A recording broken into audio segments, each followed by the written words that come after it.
Good morning. A warm welcome to the Humanist community in Silicon Valley Sunday Forum, to those joining us on Zoom and in person at the Mountain View Community Center. My name is Ray Sunby, president of the Humanist community. The Humanist community is a chapter of the American Humanist Association. Humanism is a secular and reality-based philosophy of life that affirms our ability and responsibility to lead ethical lives of personal fulfillment that aspire to the greater good. We value freedom, health, happiness, fairness, compassion, and using science and reason to acquire and apply knowledge. If these words describe your thinking, we invite you to become a member of the Humanist community if you have not yet done so. Membership forms are available on our website at humanists.org. A special welcome to those who are with us for the first time. We invite you to continue listening to our weekly forums and other events. You can find all our events listed on the website, again, www.humanists.org. Please aid us in continuing to present these forums by donating to the Humanist community.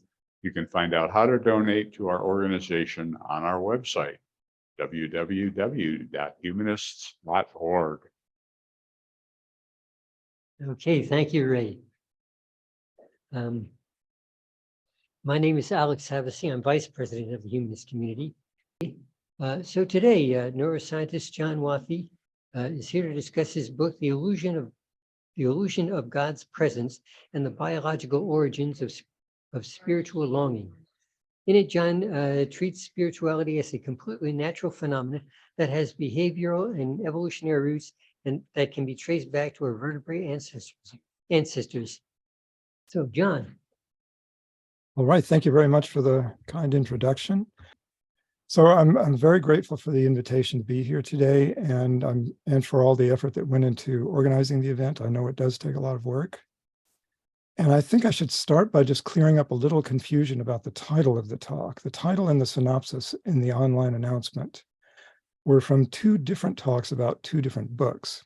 This talk today is the one described in the synopsis. I gave the Phantom God talk in Santa Clara a few weeks ago, and that book is mainly about the neuroscience of religious feelings. Today, I will be talking about my first book, The Illusion of God's Presence. It's broader in scope, discussing not only neuroscience, but also psychology, development, sociobiology, and evolution. So, let's get the mouse into the right place. Illusions take up a lot of space. When they are gone, life flows in. I'm going to be covering a lot of scientific ground in this talk, but I hope you'll keep this quote in the back of your mind the whole time. This beautiful thought comes from Dorothy Allred Solomon. It's from her memoir about growing up in a Mormon cult. What she's talking about here is her sister's metamorphosis after leaving the cult. But I think anyone who has broken free of religious thinking can identify with this. I certainly do. In my case, a big part of what flowed in was scientific thinking. I quit religion at about age 15, and I've never regretted it, but I have looked back. As a scientist, I couldn't help but wonder, why do we do this to ourselves? Why do all cultures have these strange beliefs? Why does religion have such a powerful grip on the human mind? Now, of course, many scientists have written about this, mostly anthropologists and psychologists. But I felt something important was being overlooked. That something is what I call the illusion of God's presence, and that's our subject for today. My talk will be in 4 parts.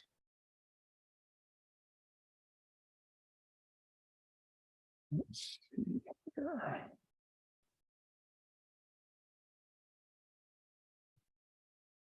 In part 1, I'll try to show through example what I mean by the illusion of God's presence. In part 2, I'll present some insights from the science of visual illusions that we'll need later in the talk. Now, you may wonder what any of this has to do with religion, but be patient. I think you'll see the relevance in part 3 when I try to explain the illusion of God's presence as something intrinsic to human nature. My hypothesis makes testable predictions, and we'll turn to behavioral biology and neuroscience for some insights and evidence here. Of course, any good hypothesis should have explanatory power. So in part 4, I'll show how it explains 3 long-standing puzzles of religion, one of which was pointed out by Neil deGrasse Tyson. So that's the map of where we're going. Now on to part 1. I said that the illusion of God's presence is something science has mostly overlooked. So to give you some context, I should first say a little about what science has studied about religion. Science has mostly explored those aspects that contribute to human social behavior.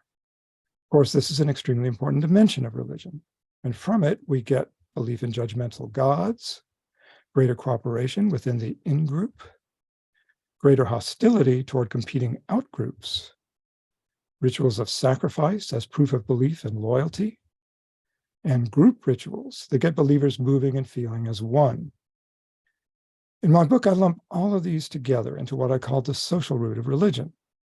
But the illusion of God's presence comes from somewhere else. In this painting, the artist depicts it in a visual way because that's kind of what artists do. But it's really not a visual hallucination. It's more a compelling feeling that someone else is nearby, coupled with intense emotions.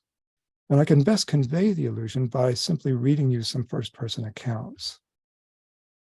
They seem to fall into 2 big categories, one of which involves a feeling that comes on gradually and persists, possibly for a lifetime. Now, this may be just a vague sense that the universe is somehow mindful and benevolent, or an ongoing feeling of God's love and presence. Here's how blogger Andrew Sullivan put it.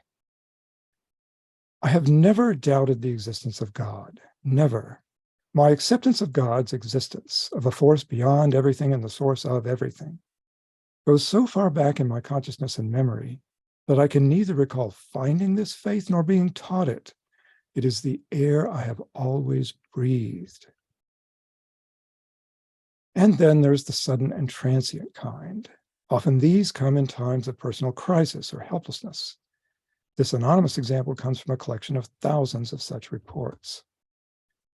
Then, just as I was exhausted and despairing, I had the most wonderful sense of the presence of God. He was in a particular place in the room, about 5 feet from me. I didn't look up, but kept my head in my hands and my eyes shut. It was a feeling of an all-embracing love, which called forth every ounce of love I had in me. It was the tenderest love I have ever encountered, and my sins were blotted out completely. So notice the strong emotions and the spatial specificity of the illusion. In a particular place, at a specific distance. There's also typically an overwhelming feeling of knowing or sense of certainty that comes with these experiences. And this is so compelling that many people take it as evidence for God's existence. One of those is Christian apologist William Lane Craig. I know Christianity is true on the basis of the witness of the Holy Spirit in my heart. This gives me a self-authenticating means of knowing Christianity is true, wholly apart from the evidence. Francis Collins, director of the NIH, makes the same point with a rhetorical question. Why do we have a God-shaped vacuum in our hearts and minds unless it is meant to be filled? Now, some of you will recognize that this is really just a plain old God of the gaps argument. We don't understand these feelings. Science could never explain this. Therefore, God did it. The problem with this is that it doesn't really explain anything. It's untestable. It suggests no experiments. It's an intellectual dead end. Now, I don't question the reality of the feelings. I've had them myself. But I just see them as a fascinating puzzle of human nature that cries out for a scientific explanation. We'll get to that in a few minutes, but first we need some insights from visual illusions. Illusions happen when a neural model differs from reality. In the Ames room illusion, the identical twins appear grossly different in size because the brain has an internal model of rectangular rooms with horizontal floors and parallel walls. Now, if you look into this room with both eyes, the illusion instantly vanishes because your depth perception reveals the true shape of the room, which is not rectangular. But as long as you look with only one eye, you see the illusion, even if you completely understand how it works. This is what psychologists call cognitive impenetrability, Our conscious understanding of the reality of the situation is not enough to penetrate the illusion. This illusion comes from a different neural model. Is this a meaningful image or just some random blobs? Most of you will probably see only randomness here, but that is an illusion. The image as a whole does have meaning, surprising and vivid meaning, but you could stare at it for hours and never see it unless I do this. And for some of you, it will help if I make the image smaller, so I'll do that too. Now, study this a while. Does anybody see anything meaningful in this? If you do, just shout it out or maybe type it on the chat screen. Does anybody see anything in this?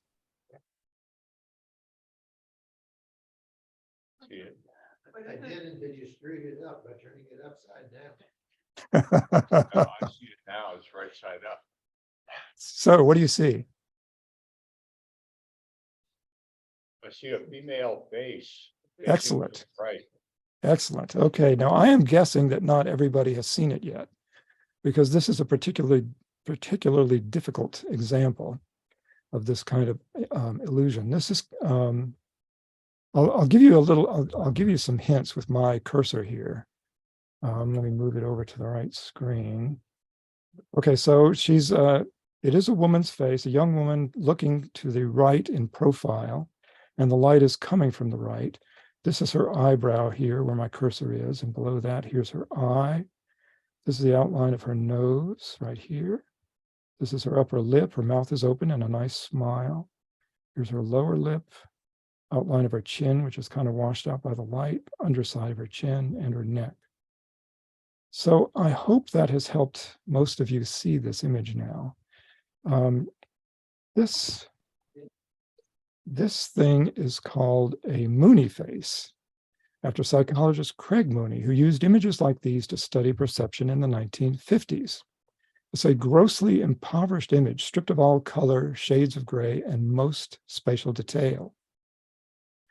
When I had it upside down, I was making reality differ from your neural model of a face, which evidently expects faces to be upright.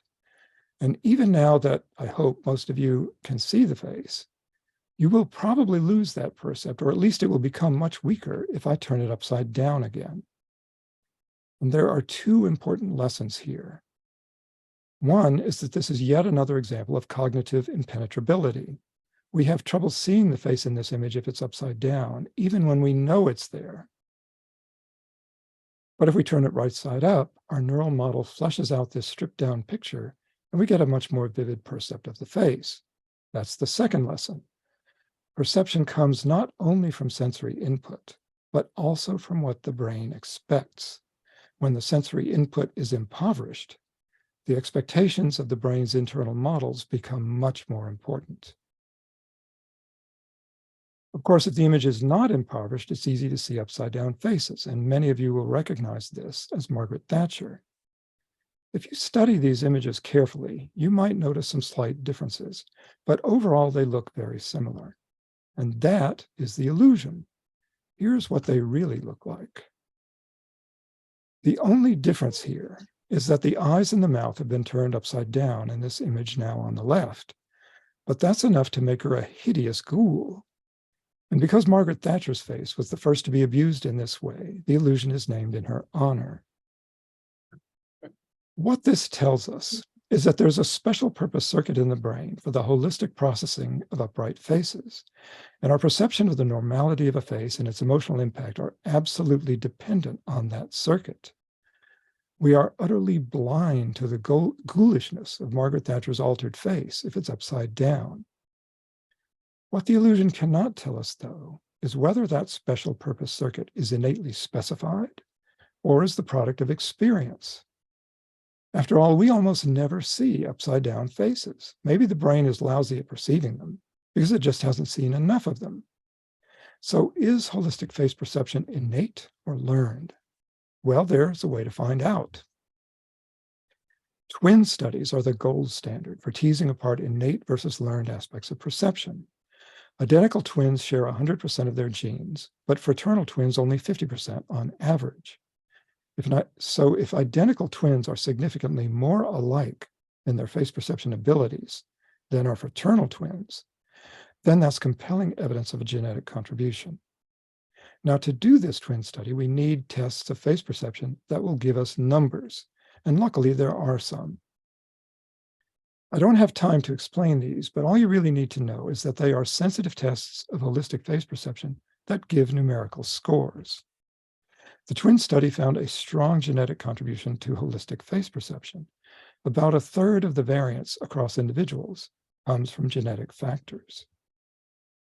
We even know where this circuit is in the brain because damage to the fusiform gyrus, shown here in red, causes profound face blindness or prosopagnosia. And it's not the whole area in red here that matters for face processing. If you damage only these two little red spots called the fusiform face area, that's enough to get face blindness. And actually, the dominant hemisphere for face perception, the right hemisphere, happens to be on the left in this image. Damaging only the fusiform face area on the right side will often be enough to give you face blindness. Now, it's a little misleading to call it face blindness because people who have it can still tell you they're seeing a face if you show them a picture of a face. But what they cannot do is tell you whose face it is, even if it's a famous person or a close family member. Also, the deficit is permanent. No other part of the brain can learn to take over the role of a damaged fusiform face area. The astonishing thing, though, is that the face blindness is permanent, even if the damage happens in a one-day-old infant. This paper I'm citing here describes a teenage boy who suffered a stroke that destroyed his fusiform face area when he was 1 day old. He had profound and permanent face blindness, but his recognition of non-face objects was much less impaired. What's astonishing about this case is that infancy is the time when the brain is most plastic, when the function lost to local damage can often be taken over by some other area of cortex, but none of the damage is in the fusiform face area. What this means is that the fusiform face area is an extremely brittle, single-purpose, innately specified circuit for which no other part of the brain can substitute, despite the fact that this thing is a learning machine. The whole purpose of the fusiform face area is to learn to recognize thousands of individual faces over the course of a person's lifetime. So it's not like there's no synaptic plasticity going on in this thing. It's extremely plastic. All it does is learning. That's what it's for. But it's a specialized kind of learning. And that's the important lesson here. Highly specialized learning of this kind requires a foundation of innate knowledge.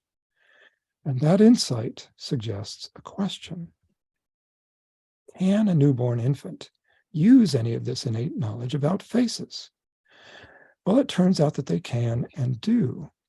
Newborn infants have some holistic face perception. They spend more time looking at an upright Mooney face than one that's upside down. They also prefer a Mooney face to a similar non-face image. And we know from a clever habituation test that they see these two images as the same, but they see these two as different. So the human brain expects to see faces. That expectation is partly innate, and it's up and running at birth. This neural expectation makes us extremely sensitive to faces, and that's normally a good thing. We need that sensitivity to see mood and intention in the faces of other people, for example. And even newborn infants may have some rudimentary ability to do that. The evidence for this comes from studies of neonatal imitation like the one shown here. Under the right conditions, a newborn will spontaneously imitate the face of an adult model. Now, this is a subtle phenomenon. It takes careful observation and statistics to demonstrate it. And although it has been widely replicated, there is still some controversy about it in the scientific literature. But overall, the evidence is overwhelming that newborns are highly sensitive to faces, and adults, of course, extremely so. In fact, our face expectant cortex is so sensitive that it sometimes makes us see faces that aren't there at all. And I'm sure you've all had that experience. We see faces in the clouds, in trees, in rocks, in shadows. We can see faces almost anywhere. Here's one of my favorite examples. This is the famous face on Mars, photographed by the Viking 1 orbiter in 1976. Now, the little black dots are data dropouts. They're not real, but one of them just happened to fall in the right place to make a compelling nostril. That accident, along with the way the shadows happened to fall, made this otherwise unremarkable mesa look enough like a face that our fusiform face area instantly sees it that way. Here's the same mesa as seen years later by the Mars Reconnaissance Orbiter using a much higher resolution camera, but I've deliberately blurred this image to give it about the same low resolution as the old one, which you can still see down in the corner. Now, of course, in this new image, the accidental nostril is gone and the shadows are different. But if you try hard, you might still see a face in this, especially if you use the old image as a hint. But if we get rid of the blurring and go to high resolution, then it becomes obvious that this face exists only in our brains and not on Mars. Okay, let's quickly go over the main points you'll need to remember about illusions. Perception comes not only from sensory input, but also from what the brain expects. The brain takes shortcuts in its internal models to improve performance at critical perceptual tasks. And one of these shortcuts is the assumption that faces will be upright. Illusions happen when a neural model differs from reality, and it may be a shortcut in the model that makes it differ from reality. Learning often requires a foundation of innate knowledge, as we saw in the fusiform face area. Twin studies are the gold standard for teasing apart innate versus learned aspects of perception and behavior. And finally, the brain's expectations can make us perceive things that aren't there, like the illusory face on Mars. Now we can turn to the illusion of God's presence and my explanation of it. What exactly is this? What aspect of reality is the brain modeling here? What causes the illusion, and how does it compare to the visual illusions we've been looking at? When I try to explain it in terms of biology and evolution, I sometimes get the objection that religion comes entirely from indoctrination, so my evolutionary hypothesis must be wrong. Let's get this out of the way first. There are two lines of evidence that religion is partly a biological thing. One is the observation from anthropology that religion is a cultural universal, and the other comes from twin studies, our gold standard, which find that religiousness is significantly heritable. Roughly half the variance in religiousness across individuals comes from genetic factors. But if religion is partly a product of evolution, then why would natural selection favor this? My short answer is that it doesn't. It favors something else that makes us vulnerable to this illusion. I think there's a completely natural explanation for the illusion of God's presence, one that has to do with the peculiar constraints of human infancy. I think the neonatal brain expects something godlike, but that something isn't God. And we can see a hint of what it really is expecting in the Moreau reflex. This is an infantile startle reflex that's thought to be a vestige from our primate ancestors. As infants, they would cling to their mother's fur, and whenever they were jostled or startled, they had to reflexively reach out and grab on tight. I think you'll agree it bears a striking resemblance to Pentecostal prayer. This is just one of many examples of what I call the infantile or neonatal root of religion, which I believe can explain the illusion of God's presence. In contrast to the social root, the neonatal root of religion is characterized by belief in a God of unconditional love, maternal compassion and caring, infantilism in religious feeling and ritual, intense spiritual longing, and the illusion of God's presence. This kind of religiousness appears to be a byproduct of selective pressures for the survival of helpless infants. And I have formalized this idea as a hypothesis that has three parts. Part one is that a newborn infant has an innate neural model of its mother. Now, this is not a detailed image of a specific person, but only a sense of the existence of some vague and amorphous primordial savior out there somewhere. And here are the elements, the essential elements anyway, of this model as I conceive it.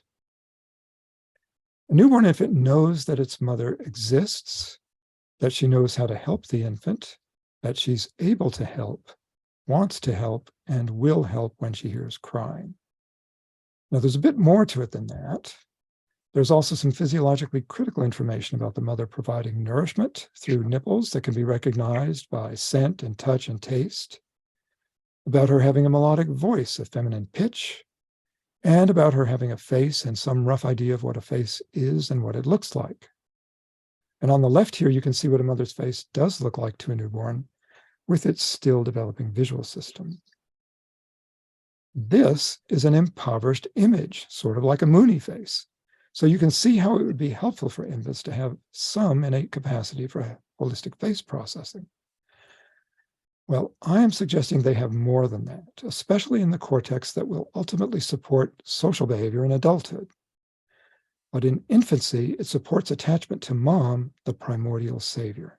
So that's part one of the hypothesis. Part two is that the circuitry that implements this innate model of the mother persists into adulthood, but normally lies dormant. And finally, part three is that the existence of this circuitry in the adult can give rise to the illusory feeling of a loving presence, especially, though not necessarily, under conditions that mimic the helplessness of infancy. These feelings are often interpreted in religious terms because a crude mother-shaped vacuum is easily misperceived as a God-shaped vacuum. This hypothesis is consistent with what we know about the newborns and hatchlings of many vertebrate species. Having some kind of innate knowledge is the rule, not the exception. A good example are the herring gull chicks studied by Nico Tinbergen. They have an innate visual model of the parent's head and bill, especially that prominent red spot near the tip. They peck at that spot to solicit feeding, and newly hatched chicks will do this without any prior experience. Tinbergen found that the chicks would also peck at artificial models of the bill. And if he exaggerated thinness, redness, and contrast near the tip, he could make a stimulus even more effective than the natural one. This is a classic example of what ethologists call a supernormal stimulus. In the same way, I suggest that God is a supernormal stimulus to the innate neural model of mother. God is a kind of superparent who answers prayer, is perfectly loving, omnipotent, and omniscient. These exaggerated attributes excite that crude model of a mother even better than a real mother does. And when it's excited, the innate certainty of the mother's existence feeds the certainty of God's existence and the illusion of his or her sensed presence. Another useful metaphor here is the illusory phantom limb of the amputee. Phantom limb happens because the brain of an amputee expects the missing limb to be there, and that neural expectation creates the illusion. The patient's conscious knowledge that it's an illusion doesn't make it go away. I really like this metaphor because if you combine it with the previous one, you get a nice, catchy phrase. In the light of biology, the God of unconditional love is a supernormal phantom, not a supernatural spirit. God is a supernormal stimulus in the ethological sense to the innate model of mother, and God's presence is a phantom sensation in the neurological sense, because the innate model expects a primordial savior to be there, just as the brain of an amputee expects the missing limb to be there. And this similarity of the phantom limb and the sensed presence is more than just a metaphor.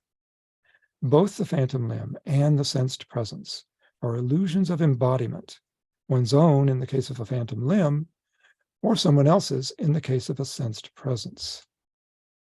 There's an interesting part of the brain called the temporoparietal junction that's involved in both of these illusions.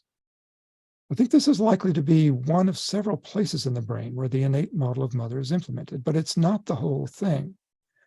If you stimulate this area with electric current, the subject may experience the illusion of a sensed presence, though seldom with any religious interpretation. The spatial and the personal aspects of it are there, but the divine love usually is not. Those feelings of divine love may, however, come from this place. This is the orbitofrontal cortex, which I think is also likely to be an essential part of the innate model of mother. It's on the underside of the frontal lobes, just above the eyes. Of course, it's what the orbitofrontal cortex does that makes it interesting. In monkeys, we know it's important for reinforcement learning. Neurons in the orbitofrontal cortex learn to become excited by a previously neutral stimulus, like, say, a green triangle on a computer screen, but only if it is paired with a tasty treat. The tasty treat is called a primary reinforcer because it is innately rewarding, and the triangle becomes a secondary reinforcer only with learning. And by the way, the encoding of primary reinforcers in this part of the brain appears to be yet another example where innate knowledge is an essential foundation for learning. We also know from neural imaging experiments that the orbitofrontal cortex is specifically activated in human parents when they see infants, and in infants when they hear their mother's voice. It's this finding, of course, and others like it, that are most relevant to my hypothesis of the innate model of the mother. But all of these things taken together strongly suggest that the innate model of the mother, or at least the part of it that's in orbitofrontal cortex, can be thought of as a set of primary reinforcers needed for learning human social behavior. This could explain why the innate model persists into adulthood. It persists because it's an innate foundation for learning. Primary reinforcers like gentle touch, a smiling face, an affectionate tone of voice. All of these are innately rewarding and drive us to connect with others, not only in infancy, but throughout life. The most compelling evidence of this is that damage to the orbitofrontal cortex in humans causes acquired sociopathy. In this syndrome, cognitive abilities are normal. Memory, language, math skills, logical reasoning, all of that kind of stuff is fine. The problem is that these patients can't feel the emotional consequences of reward and punishment. They lack gut feelings. They also can't anticipate how their actions affect others, so they are devoid of empathy. Because of these deficits, they make terrible decisions, though not usually rising to the level of criminality. But they might lose their jobs, they make stupid investments, they go bankrupt, they get divorced, they marry sex workers. In short, their lives fall apart. Interestingly, though, this syndrome is most severe when the damage occurs in infancy. As children, these patients are disruptive and impulsive in school. They're always getting in trouble for pathological lying, aggression, and stealing. They have poor hygiene and bizarre diets. They practice careless sex starting in their early teen years, and they make dangerously negligent parents. What this tells us is that the orbitofrontal cortex is an extremely brittle, innately specified circuit for which no other part of the brain can substitute. While this should sound familiar, we've seen this movie before. This is what we saw in the fusiform face area. And like the fusiform face area, this innately specified thing is a learning machine. Well, this is all very fascinating. It says a lot about my hypothetical model of the mother. But does the orbitofrontal cortex have anything to do with feeling God's presence? It should if my hypothesis is right. Unfortunately, that's kind of a tough experiment to do. Ideally, what you'd like to do is to scan the brains of people in that critical moment when they're having the sudden and intense kind of feeling of God's presence. But that's a little hard to summon on demand. And yet, if there's anyone who could do that or come close to doing it, it would surely be these people, the Carmelite nuns of Montreal. They spend much of their time seeking closeness to God. This image comes from their website where it had the caption, "God lives, I stand in his presence." Well, luckily, Montreal also has neuroscientists, and two of them recruited 15 Carmelite nuns to be subjects in a brain scanning experiment. Their neural activity in a mystical state was compared to that in a baseline condition, resting with their eyes closed. In the mystical condition, the subjects were asked to remember and relive with their eyes closed the most intense mystical experience ever felt in their lives as members of the Carmelite order. And to give you some clue about what kind of mystical experience we're talking about here, I'll read you a quote from the paper. During the qualitative interviews conducted at the end of the experiment, several subjects mentioned that during the mystical condition, they felt the presence of God, his unconditional and infinite love, as well as plenitude and peace. So that's pretty good. That sounds close to what we want. Now, what happened in the brain when all of this was happening? The paper listed 14 brain areas specifically active in the mystical state relative to baseline, but I will show you only the top 5. And at the very top of the list, the most active is the orbitofrontal cortex, so that's encouraging. I don't have a specific interpretation for the next one, the middle and temporal area, but the last 3 in the inferior and superior parietal lobules are either in or near the temporoparietal junction. That's the area that handles embodiment and where direct stimulation can sometimes elicit the illusory sensed presence. Now, I want to emphasize that all of this is merely suggestive. It does not prove my hypothesis, but it is at least consistent with it. Okay, let's go over the main points from this part of the talk. Religion is partly a biological thing. There's a neonatal root of religion that science has largely overlooked.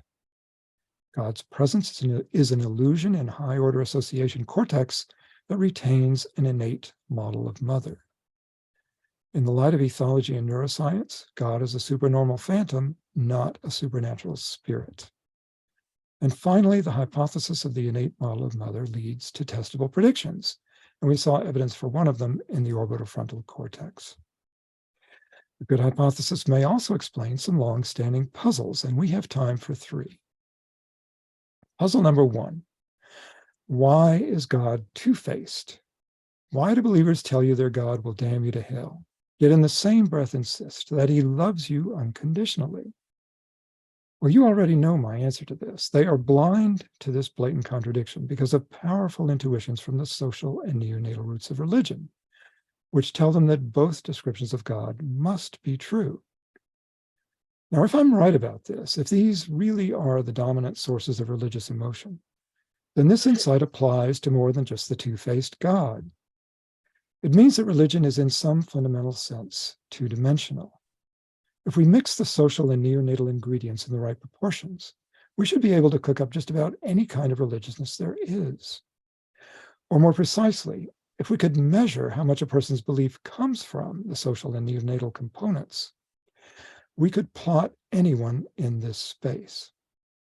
In my book, I include a rough draft of a psychometric test that tries to do exactly that. The latest version of it has 44 items that assess the 10 qualities in these 2 lists. Each item is a statement that probes one of these aspects of religiousness, and respondents indicate their level of agreement. For a statement like this one, teachers should lead prayer in public schools. The standard way of indicating level of agreement works fine, and I'm sure you're all familiar with opinion tests and surveys that look like this with a Likert scale. But what about this one? God will never abandon me. The statement assumes that God exists and probes absolute trust in that God. Now, for an atheist like me, that's kind of confusing. If I say I disagree, I seem to be saying, yeah, there's a God, but I don't trust him. It's almost like being asked, have you stopped beating your wife? So to avoid that kind of confusion, I include one more option for those who feel the statement just doesn't apply to them. So now you have an idea of what the items look like, but I'd like to show you a few more just to give you a feel for what's being measured.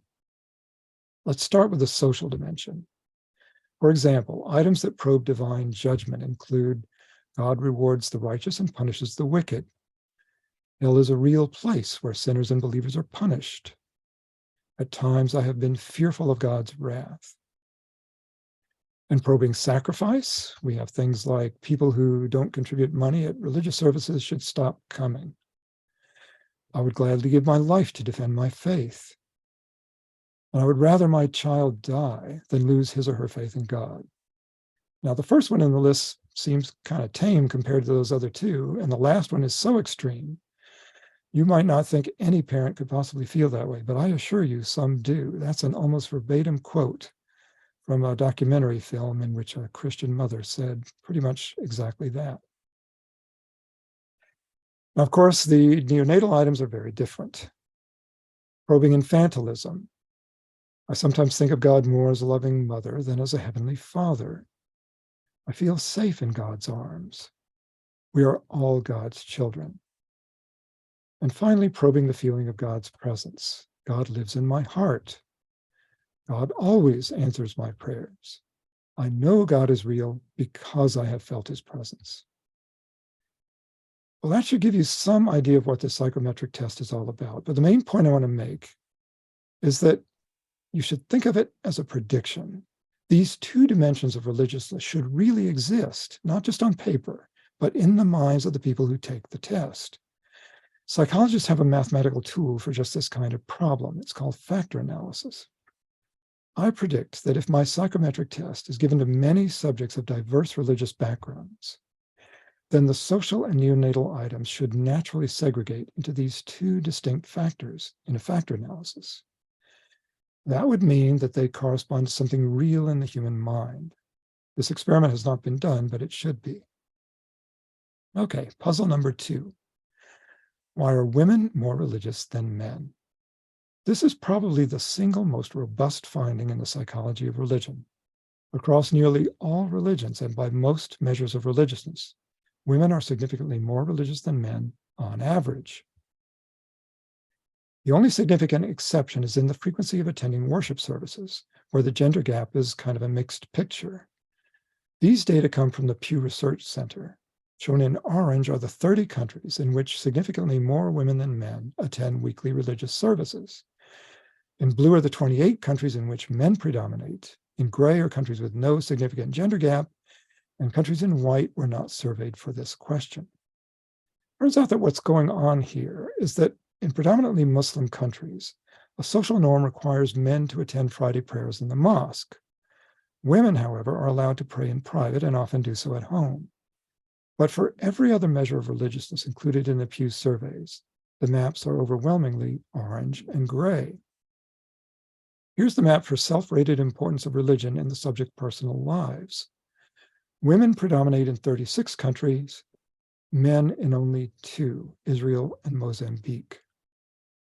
Here's the map for daily prayer. Women predominate in 43 countries, and there's only one tiny speck of blue on the map, which is Israel. And finally, here's the map for religious affiliation.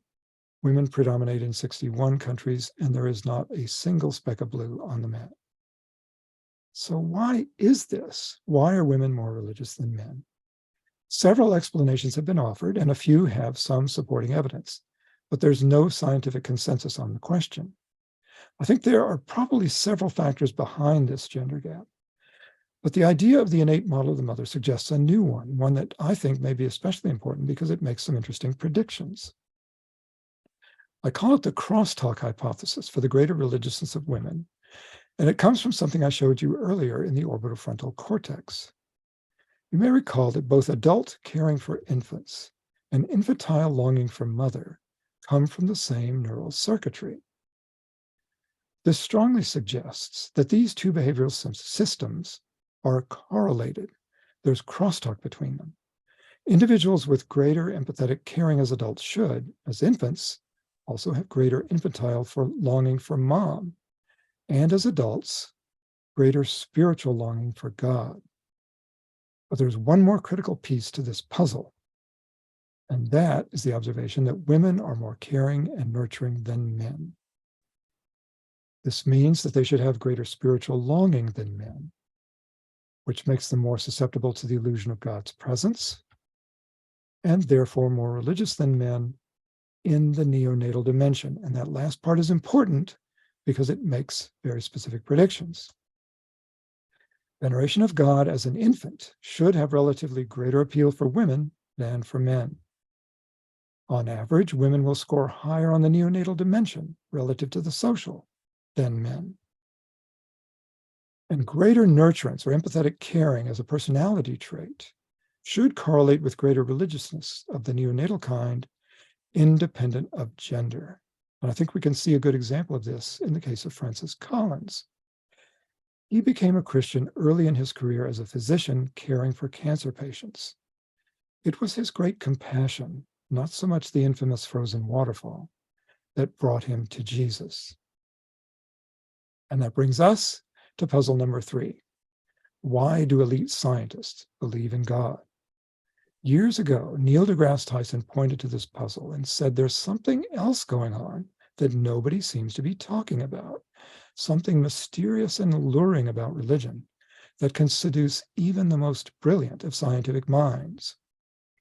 He cited these data from a paper in Nature. As of the late 1990s, about 90% of the American public believed in a personal God who answers prayer. For American scientists, however, that number is only about 40%. But when you look at elite scientists, members of the National Academy of Sciences, 93% of them reject belief in a personal God. That was the message of the paper. But Neil's point was that the authors had missed the most exciting and puzzling thing in their data, namely, why isn't this number 0? Religiosity drops off with increasing scientific training, but it reaches a non-zero asymptote. Why do 7% of the most brilliant scientific minds in the country believe in a personal God? That was Neil's challenge. But he also went on to argue that if we really want to understand religion, these are the people we should be studying, not the general public. Whatever it is that can make believers out of these folks must be the most concentrated essence of the thing we're trying to understand.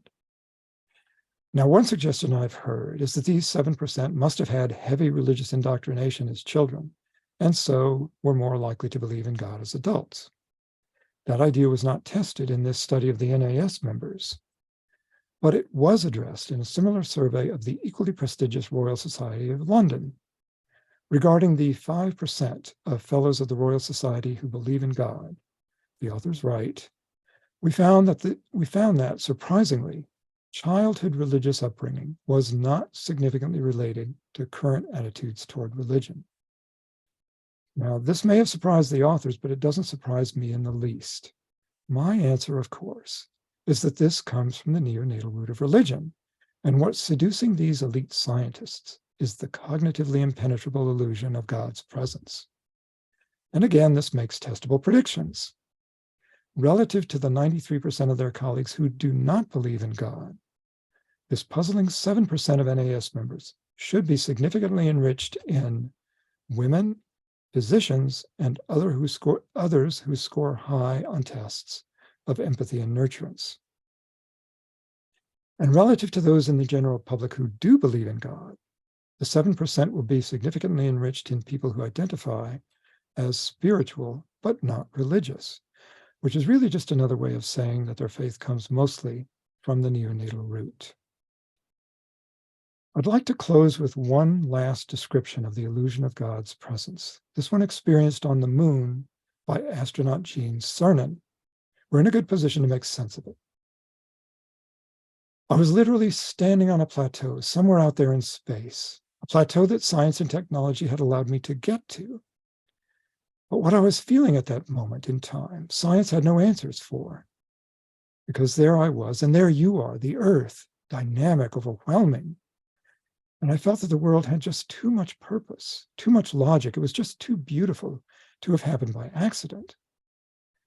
There has to be somebody bigger than you and bigger than me. And I mean this in a spiritual sense, not a religious sense. There has to be a creator of the universe who stands above the religions that we ourselves create to govern our lives. First, notice how he rejects the God of the social root, not a religious sense, above religions that govern our lives. Also, we can see here the God of the gaps, science has no answer, and the argument from design, too beautiful to have happened by accident. But I consider both of these mere conscious rationalizations of the powerful intuition that was really behind this experience. And here is that intuition, the certainty that there is somebody bigger. This, I suggest, comes from the innate model of mother.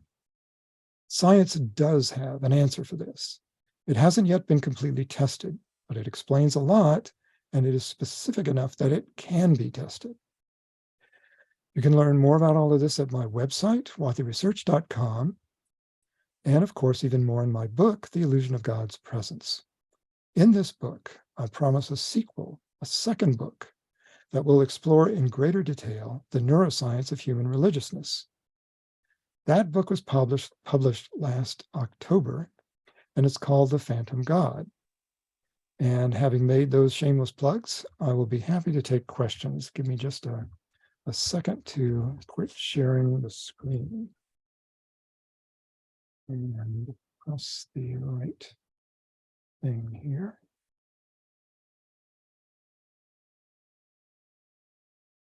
Okay, that should get us back to normal.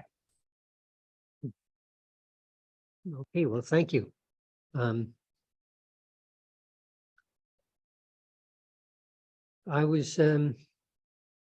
impressed by this inability to recognize faces. I've heard of it, and it seems to me there are traits you can look for, but it might not relate to a specific individual. Yes, it's a fascinating neurological phenomenon, this face blindness. I've read, amazing descriptions of it. You can have someone, sitting there being tested by the neurologist and shown a photograph of the person's face, and the person is, their spouse or their child, someone they've lived with for decades, someone they know extremely well, and they can't recognize this picture. But then if you play the person's voice, suddenly say, oh, that's my wife. So it's completely specific to this visual modality of face perception. It's an amazing thing. Yeah, there was a TV show a long time back, and someone new in town had face blindness, and he decided he was in love with the one woman. And she realized that he's in love with her because he's only 3 feet tall and he can recognize her in the crowd. Interesting. Yeah, that's one cue that would help. There's a similar phenomenon I've heard of, and it's probably a different part of the brain where people are convinced that someone they know, their wife, their mother, their father, is not really their wife, mother, or father. And he said that's because there's a link between the visual cortex and the emotional response. Yes. When that's broken, yeah, that's another feel like the right person. Another fascinating aspect of human perception and cognition. Yes, absolutely. That's a disconnect between the emotional response to a person and visual recognition of their face or whatever. We have someone?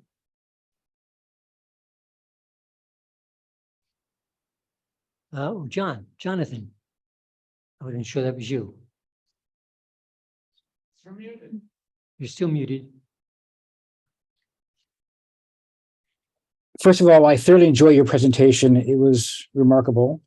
I don't have any questions. I have 2 comments, though. To verify your statement about face blindness, my brother-in-law, because of a virus that affected his brain in his 20s, had face blindness, and he could recognize my wife, his sister's voice, but he couldn't, if we were walking towards him, he couldn't recognize either his sister or myself. Mm-hmm. Yes. And all I can say is I really wish I had read your books before I began teaching evolutionary biology at San Jose State for 32 years, because I cover religion and science, creationism and evolution, and I would have really appreciated your insights. Well, thank you very much. That's very kind. Okay. I don't think anyone knows what to ask. I see Zim has a hand up. Zim, yes. Thanks so much for doing this. I have 2 hopefully brief questions. You speak of this innate neonatal or maybe even prenatal view of the mother. Is there something similar for fathers or males? That's one question. The other one, you showed a picture of Osama bin Laden, and it occurred to me that there are religions where the motherly figure is just almost non-existent. I mean, yes. I think of Islam as one. I think of ancient Judaism as another, where the God is vengeful and punishing and mean, right? So how would you explain those religions in the context of sort of this innate desire for motherhood? Yeah, those are two great points. First of all, regarding the father figure, when I describe this as an innate neural model of the mother, what it really is an innate model of an attachment figure. There's a whole literature in psychology and in the attachment theory of early child development, developed mainly by John Bowlby and Mary Ainsworth in the 1950s, 1960s, 70s, and a whole lot of research on that. In a realm completely separate from having nothing specific to do with religion, just child development. And they find that children develop these internal models of other people based on the responsiveness and lovingness, care, and so on of their attachment figure, of their, usually it's a parent, a parental caregiver. Could be equally the father or the mother. It's not really a gender specific thing. Okay. So what I'm suggesting here is that this is not entirely learned, that the attachment models are not entirely learned, that you're born with an innate expectation that such an attachment figure exists. And because the mother has a crucial evolutionary role in the early attachment and in the breastfeeding phase, that only a mother can fulfill in our hunter-gatherer context. I call it an innate neural model of mother, but it's really more general than that. And your other point, refresh my memory on your second comment there. That some religions really don't have the natal aspect, more the social aspect, the punishing aspect. Yes, exactly. I have a whole chapter about that. I talk about that kind of thing mostly in chapter 7 of this book. It's funny that some religions or spiritual movements, whatever, try to emphasize one of these dimensions over the other. They try to emphasize one and suppress the other very often. And in extremist Islam, for example, or in fundamental Judaism, as you mentioned, you see the social root emphasized above all else, and the infantile stuff suppressed and hidden, and yet there's the opposite extreme too, in kind of the spiritual but not religious kind of new age sort of movements. People try to get away from organized religions. They try to suppress the idea of a supernatural God that's, punishing and judgmental and seeing and all that, omniscient. But they emphasize that the universe is somehow mindful and loving and benevolent, and you can connect with some kind of loving spirit or whatever. Both of these efforts, the attempt to suppress one or the other, almost never succeed, really. They may come close, but the other dimension of religion sort of creeps in whether no matter how much they try to suppress it. So in Islam, for example, you have Sufism, the Sufi sort of, I don't know what you call it, a subdivision, whatever, denomination of Islam. The Sufi movement, if you read their poetry, it's amazing. They speak of God, they personify God as a tiny infant that each of us holds in our heart and must nurture and love and care for. So they've defanged this vicious, cruel God of the social root by casting him as a helpless infant that we must love. So it's both infantile and kind of a role reversal, where we make God harmless and loving and unconditionally loving. We Christians, or I was a former Christian, I'm not one now, but our predominantly Christian culture does the same thing at Christmas time with baby Jesus. We venerate the baby Jesus as God partly because we're defanging him. So anyway, there are lots of examples like that where we try to suppress one and not the other, and somehow eventually both roots show up. Thank you. Okay, Jonathan, I see you've got your hand up again. I'd like to ask something. Go ahead, Amelia. I've already asked a question. You can ask. So I've I had an experience. There were two mothers, and I don't know, I was 20 or 21. To make a long story short, the mother was telling us that her daughter could channel stuff. And so we were all sort of skeptical, you know. So we had the Ouija board, and it was like 10 o'clock at night. And we went in there sort of, frankly, I was very skeptical. And when she went into whatever you call it, her trance, and she was really out. I mean, she was out. And she put her finger on that thing on the Ouija board. That thing kept going and going, and it would just, we'd have to write the letters and finally decipher the letters into words. And it was really surprising. It came from somewhere else. It had like a different type of approach or language. And it was really shocking. And that lasted for about 2.5 hours. And then we finally were tired and we said, you know, okay, that's it. You know, we were just at that point too tired, but we had a whole bunch of pages of all these deciphered words. Now, I don't think that came from her brain, you know? So, and that was 2.5 hours. And so how would you explain that? Was there anything in there that didn't make sense? You said it sounded like a very different kind of language. A different kind of, I'm sorry.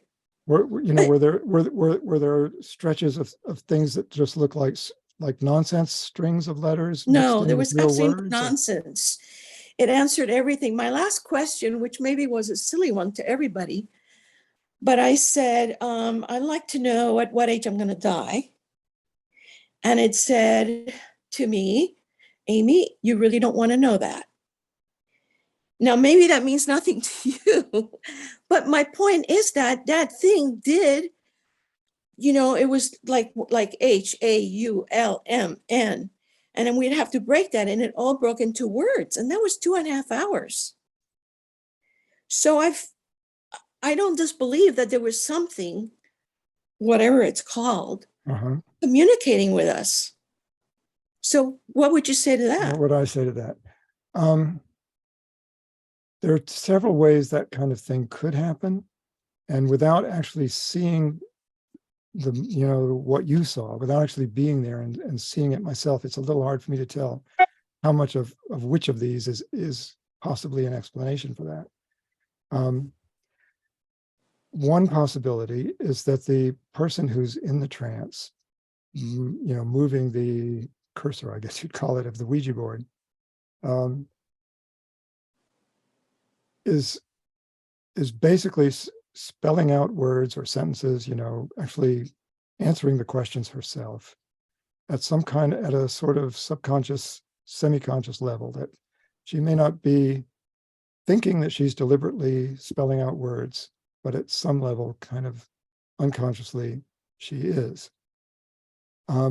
Another possibility is that the rest of you who are in the room writing down the letters, as this thing moves quickly, as you described it, from letter to letter and across the board, you, in interpreting which letter she's supposedly highlighting, you may be selecting the ones that make the most sense as this thing is moving around over multiple letters. And you may be doing this in an unconscious way. Your brain may be doing sort of what Google does when it's doing completing words as you're typing, whatever. You may be doing the same thing without being consciously aware that you're doing it. But how could that be? Excuse me, we have several people with their hands up. I wonder if we go on to another person and maybe try we could talk about your that. question short. Maybe we could talk about that some more later. Oded, I see you got your hand up. Oded, you muted. Yes, my question is motherhood and religion. I came from some small country in the Middle East, and there was suicide bomber, and she's a young girl that's been encouraged by her mother to have this belt and go to kill other people. And the question is, how religious and mother-daughter relation are contradicted here. Yes. I mean, to kill your daughter just for the name of God, as they call it. And what is that against what you just tell us? Yes, I would say that that's a good example of a place where the religion has emphasized the social root, the cruel, judgmental, punishing side of God, and it's deliberately tried to suppress the neonatal root of religion, the loving, compassionate, infantile feeling of God's presence side of religion. And it's astonishing that sometimes religions do succeed at that to that degree, but it does happen. And that's one example of it, where this mother is so intent on killing the infidels that she is willing to sacrifice her own daughter to do this. And by the way, rituals of sacrifice is one thing I mentioned as characterizing the social root of religion. Sacrifice is a big deal in the social root of religion. You are demonstrating your own loyalty to the tribe, to the cult, to the religion, to God by sacrificing, making a painful, costly sacrifice to prove your loyalty. So this woman was doing that. Most people could not do this, but it happens in other contexts too. Another good example of that was Jonestown, where the cult leader, Jim Jones, demanded that the mothers, the parents, many of the mothers, obviously, poison their own children first before killing themselves. And some of them objected, some of them didn't want to, some of them argued not for sparing the children, but ultimately they agreed to it and did it. So yes, one can win out over the other. I'm told that Ivana's hand was actually accidentally lowered on this end. So let me go to her next. Thank you so much. Can you guys hear me? Yes. Yes. Okay, perfect. So my question was, what are your thoughts on why godly figures are often masculine if this theory that we've been talking about is strongly tied to feminine energy? Yes, that again is one of these trade-offs between it's another one of these things where the social root is competing against the neonatal root. So the masculine side of God, I think, comes from the social root of religion, where God is seen as basically an alpha male, a dominant male figure, powerful, fearsome, all-knowing, all-seeing, and judgmental. And most religions, that at least the ones we're familiar with in our culture, emphasize this masculine aspect of God and the social root of religion. But as I said, the neonatal root creeps back in, whether we want it to or not. And in a religion like Catholicism, for example, which is very much a male-centered religion, only priests, only men can be priests, for example. Only men can be, the hierarchy of the church, the leaders, the popes, the bishops, all of that. And yet, we have in Catholicism the veneration of the Virgin Mary, who is kind of another God figure, another a goddess that Catholics pray to and ask for help in problems in their lives and intercession with the more fearsome God who deals out the punishment. And 2/3 of the Catholic saints are female for the same reasons. They're appealing to these sort of lower level godlike figures to get the satisfaction, the need for that attachment that comes from the neonatal root of religion. Other religions in the world, of course, have both and don't try so much to suppress the feminine side of God. And in Hinduism, there are many female goddesses of great importance. Jonathan. Yes, some of those goddesses are quite masculine, actually, like Durga. It appears that Amelia was not very satisfied by your answers. And so a third answer, Amelia, is that science doesn't always have an answer for phenomenon that matter to humans, which isn't to say that in the future it might not come up with answers, But there are many things that matter to humans which science cannot, at the current time, provide answers for. And when as a biological anthropologist, when I was teaching about science versus creationism, I was aware that religious beliefs and creation myths are universal, and that because the large neocortex humans have, our human brain is basically an answer-generating machine, and that humans are very uncomfortable with any phenomenon that matters to us that does not have an answer. And so we construct answers to satisfy that emotional need for having an answer. But it doesn't have to bear any resemblance to reality as long as it's emotionally satisfying. And given a choice, humans will always seek a simpler, more emotionally satisfying answer, as opposed to one which is more complex and is less emotionally satisfying. And if I might just make a brief comment again regarding Amelia's question about the Ouija board and all of that, since you brought it up. The phenomenon you described reminded me of another, I think, related phenomenon that some of you may have heard of. There was this movement, I can't remember exactly when it was, 10, 15, maybe 20 years ago, in which people were trying to help severely, profoundly autistic subjects communicate through a mechanism of moving their hand on this board that had letters on it, sort of like a Ouija board. And by touching letters, these people who were so profoundly impaired that they could not speak could spell out letters and answer questions and converse. Otherwise, they were kind of lost to verbal communication. Now, these people also had motor difficulties, so their movements and their control of their hand was very spasmodic and jerky and shaky.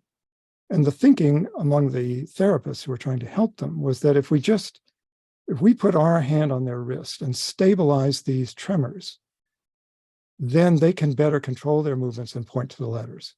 And so they discovered, much to their surprise and delight, that suddenly these patients or subjects could communicate verbally by pressing on touching letters and formulating words, and they could answer questions, they could tell stories, they could compose, poems and things like this. So this was at first seen like a breakthrough until somebody did the control experiment of putting a screen between the person who was holding the wrist to steady it and the board that had the letters on it.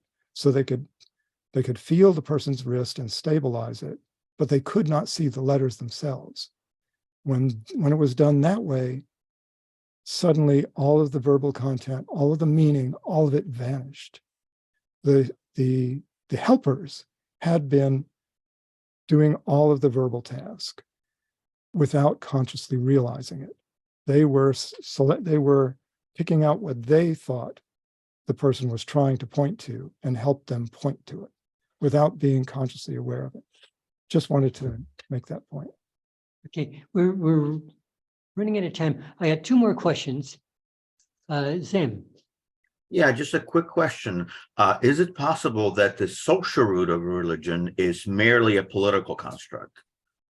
In other words, you have the neonatal root, you have certain experiences of the supernatural, and then this is harnessed by dictators or rulers to create a narrative to sort of explain this neonatal phenomenon.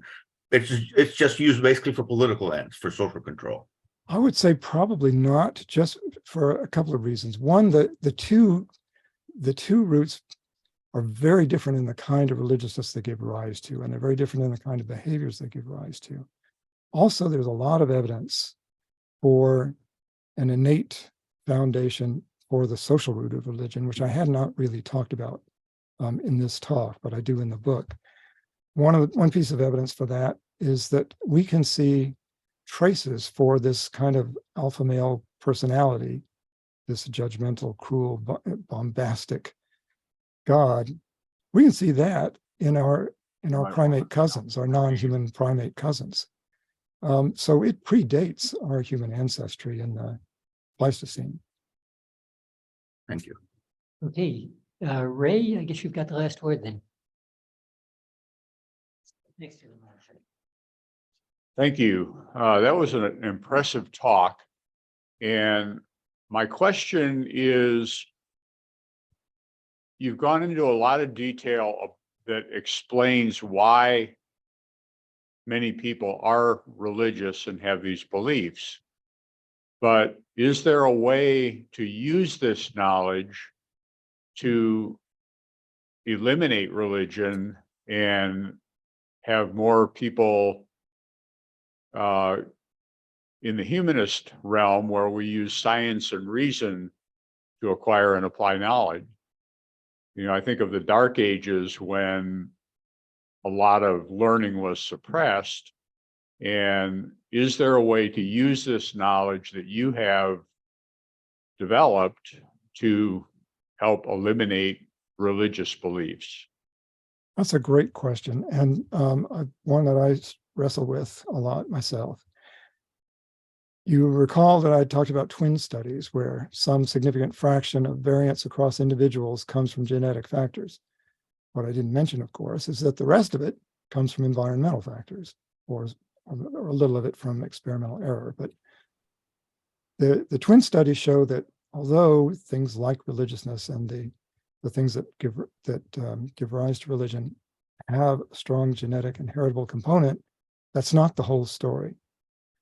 So what I would say is that we'll probably never have societies that are completely free of religion, but we can, I think, realistically strive for societies where we teach our children from a young age as much as we can about human nature and about the tendencies of humans to fall into certain kinds of patterns of behavior and belief.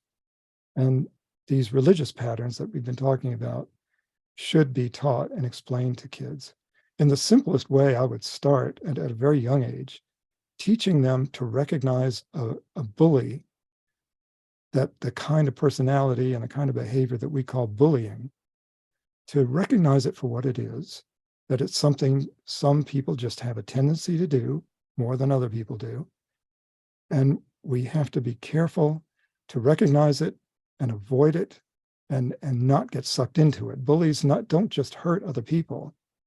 They seduce people to follow them, to be bully followers, to make a little cult around themselves. And someone asked me earlier about the role of all of this in politics. I would say that politicians do exploit that, and there are narcissistic bullying personalities who excel in politics by getting followers around them just on the basis of this kind of charisma.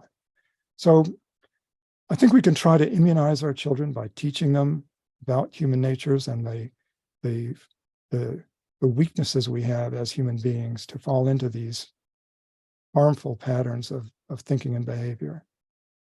I doubt we can ever eliminate them completely. We're out of time, but one final thought. How do some of us, like yourself and myself, who were originally Christian or some other religion, how do we get away from that belief? Yeah, that's another great question. I think it varies from one person to another. I have friends who were religious for decades, some of whom were in the clergy, and late in life came to break away from it completely. I broke away from it as a teenager when I just started to think for myself.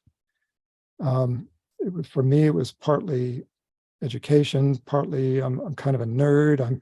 I just am drawn to scientific skeptical thinking, and that helped me. I don't know that there's an answer that fits all. I think there are many different routes to free thinking. Okay, thank you, John. It's been a wonderful talk.